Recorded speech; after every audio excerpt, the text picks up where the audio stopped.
Thanks very much, Clayton. I really appreciate that. Just as a brief one, we've worked with ECRM for about 10 years now, and compared to the way that you can go into a market, which are generally, you rock up to a big international exhibition, set up your stand, and you hope the buyer that you want to see is going to be at that fair. ECRM absolutely targets the category and the buyers that you want to do. And to be honest, I've used it, we've used it for a long time, and we can't recommend it enough. But one thing that we're going to do today, though, if you're going forward, is just really give you, next one, perfect, a couple of hints and tips and a bit of background in the UK market if you're considering going into the market. And then once you've done that, ECRM, range meat can absolutely be fantastic ways of getting in there. So if you go on forward, first bit that I'm going to really do is just give you a bit of an overview about the UK market and what you should expect if you're wanting to take your brand or your product into that market. So if you click on first, basically, UK markets, just like Germany, France, Italy, it's one of the big retail players in Europe. I mean, you've got retail sales of fast-moving, consumer goods of around about 210 billion pounds. This is a huge market you can potentially go into. You'll see if you look back at a little bit of the history, it's been growing very, very regularly, and as I'm sure a lot of you will have seen before, in 2020, COVID came in, a lot of food service players closed down. We saw a massive, massive spike in 2020 where the market grew by nearly 7%, absolutely huge, a big jump up there. Since then, it's come down, and the reality is, nowadays, there's a number of big dynamics that are coming into play that if you were going to take your brand into the UK, you should absolutely be thinking about. So first off, you'll see it's gone down from 1.7 growth last year to a forecasted growth of 1.2. Now, that feels like it's okay. It's a little bit ahead of where you were in the early sort of 2010s. But the reality behind that is that's driven by a lot of food inflation, I think actual units being sold is probably going to go down whilst the food inflation is really driving a bit of growth there. And that is creating either a lot of opportunity or challenges for various brands in the UK just now. If you're coming into the brand, it's fantastic, but you have to bear these things in mind. If you go forward one, first of all, you've seen over the last year and a half or so, three big bursts. And I think this will be the same in a number of, in fact, most across Europe.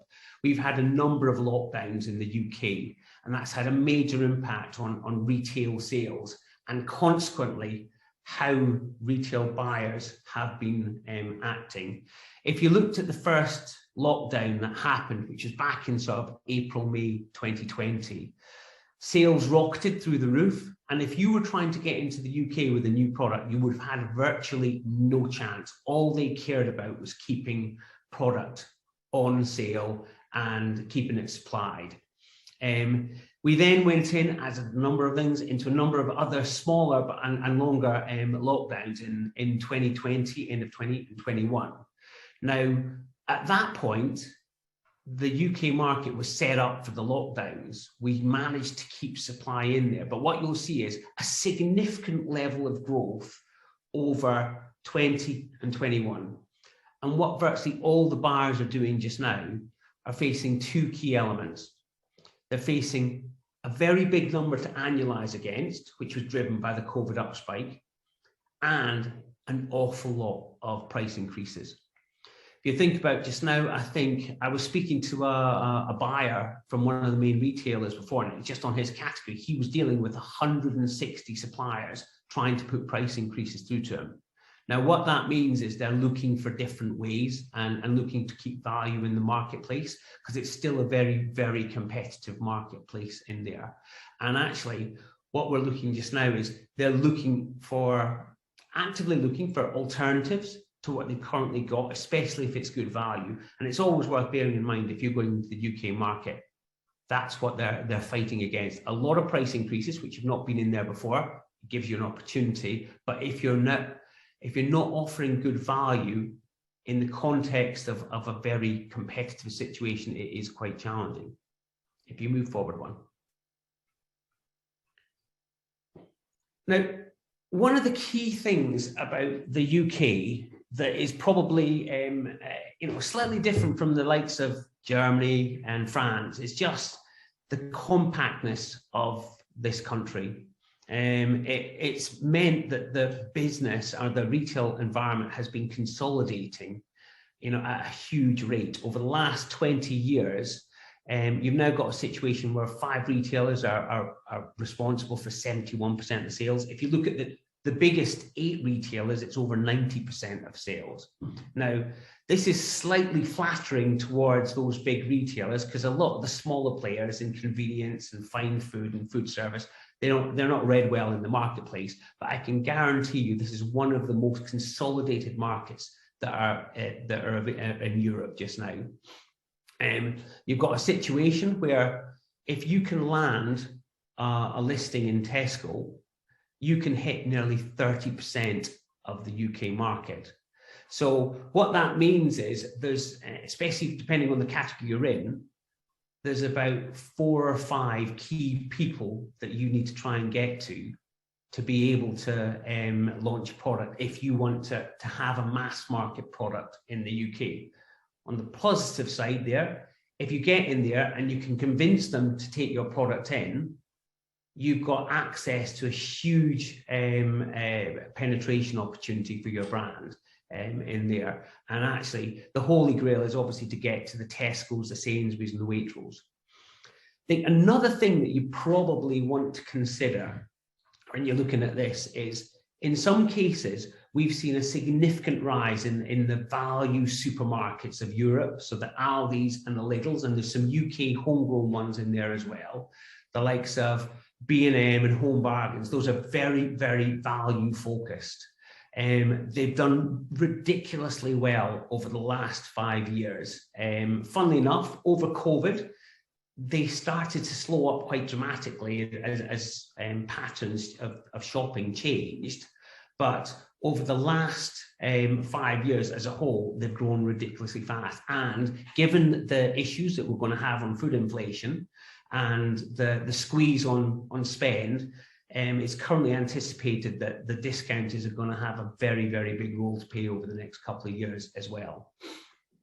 So what you've got is a situation now where, depending on where you want to go, if you as a brand wanted to go into and start off in discounters, which is generally easier to get into, they'll give you a go, especially the UK retailers, it could actually stop you from going in the multiples. Because if you start in the discount area, it's very nearly mutually exclusive to being able to develop that business in the supermarkets. So if you're wanting to take your brand into the UK market, you have to put some serious thought about where you want to go. Because if you make a wrong choice at the start, it can literally stop your, you can go into the discounters, the supermarkets will see it in there, and pretty much from then on, you won't stand a chance of getting into the likes of Tesco's and Sainsbury's. But having said that, if your aspirations are to get into discounters, to be honest, you can do a huge amount of volume in those players if you can get the price right, and they'll generally act a lot quicker, and the investment levels that are required are generally a lot smaller. But it's always worth noting that it's really important how you get and start that process into the UK market. If you go on to the next one. As you can see here, there's a huge chunk. There's currently there's about 50,000 stores in the UK, give or take. It does fluctuate a bit. One of the key things you have to bear in mind, you'll see in there, there's a massive chunk of 35,000 stores that, generally speaking, will be independent conveniences. I talked about the consolidation of the trade. Over the last 3 or 4 years, what you've seen is the likes of Tesco has dominated the bricks and mortar superstores. They then went into convenience. So now, if you look at convenience, Tesco has over 2,000 Tesco Express stores in the UK. So they're a massive player in convenience and in the larger format supermarkets as well.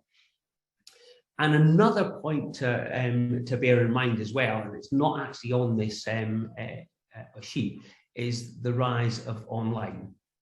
Now, interesting enough, what happened when the COVID spike came in, especially as everyone was in lockdown, you weren't allowed to go out, you saw online retailing grow by around, it grew massively, it doubled pretty much overnight.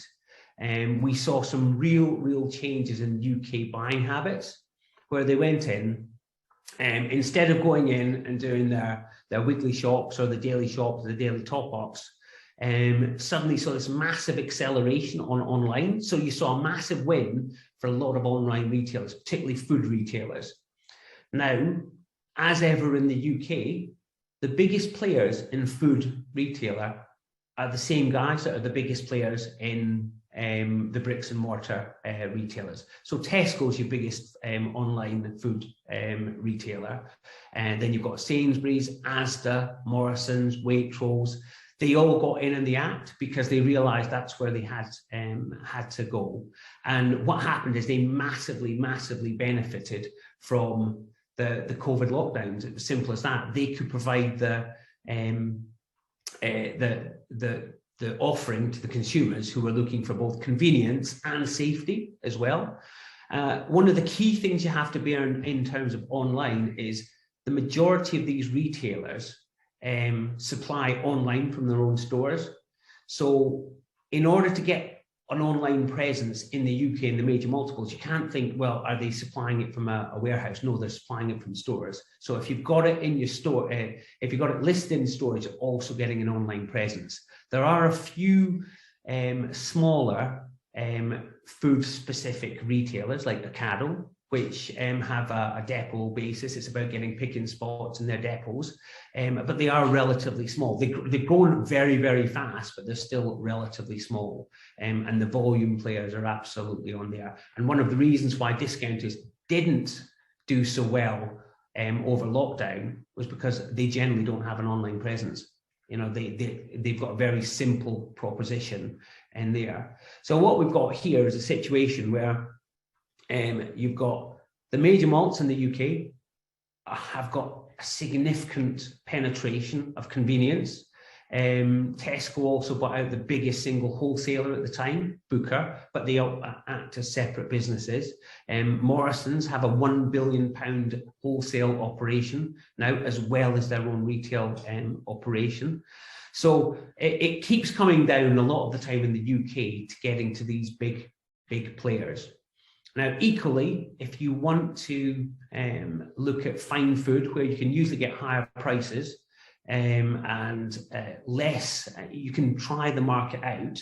It's a lot more fragmented, but generally a lot safer. The problem with trying to get into the multiples, it's very difficult, and it can take quite some time to do it. And once you get in there, it's big risk. If it doesn't work, you're usually out in 6 months. So it's worth thinking about going in via different routes, even though the prizes aren't necessarily that as big. So the next one.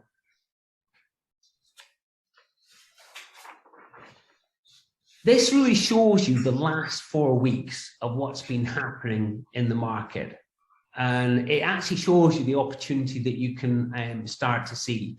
I talked about before, it's very difficult when you're seeing total grocery declining by 4%, the supermarkets declining by 3%, convenience by 10%, and internet by 16%. This is where the opportunities lie. Whenever you see negatives like that, what that means is there is a load of buyers out there looking for a solution not to decline. And actually, that's one of the reasons why it's a great time to sit there and think, do I have this correct? Now, Paul's going to come on and talk about what you have to do to look at getting this, getting your proposition correct for the multiples. But actually, just now, if you have a look at some of the dynamics, you've got a situation now where the buyers are being inundated with price increases.